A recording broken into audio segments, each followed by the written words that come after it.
Aburahamu ufise imyaka 100 n'umugore wawe Sara yaraciye imvyaro urakiteze ikibondo. Na Aburahamu yitegereje umubiri wiwe ko umaze kuba akaheze, yaramaze nk'imyaka 100 y'amavuko yiwe, na Sara yari yaraciye, ariko yiyumviriye icyo Imana yamusezeraniye ntiyakekeranishwa no kutizera, ariko aremeshwa cane no kwizera, ahesha Imana icubahiro.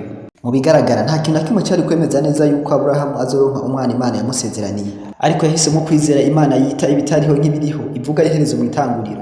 Mbega ntibaruzi yuko umugorotsi azobeshwaho no kwizera, naho niyinjorora ntazohimbara umutima w'Imana. Ni kenshi duca mu bintu bitandukanye n'ivyo twasengeye, ariko igituma tudacika umutima nuko tuzi neza Imana twizeye. Ntiturondera ivyemezo b'ivyo twasengeye mu bigaragara, icemezo turagifise nuko iyasezeranye ariyo kwizerwa. Mbega wibagiye ko tugenda turongorwa no kwizera, turongorwa n'ivyo tubona?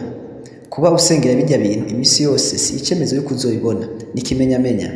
Kuko natwe twabwiye ubutumwa bwiza nkabo, ariko ijambo bumvise ntiryabagiriye ikimazi, kuko ritavanzwe no kwizera mu mitima y'abaryumvise. Niyahe imigenderanire ufitaniye n'Imana? Ego kwizera kuva ku kumva nako kava ku ijambo rya Kristo. Ntusubire gucika intege, guma wizeye bya bindi bikomeye. Uwatanga igikorwa ciza muri wewe niwe azogisozera.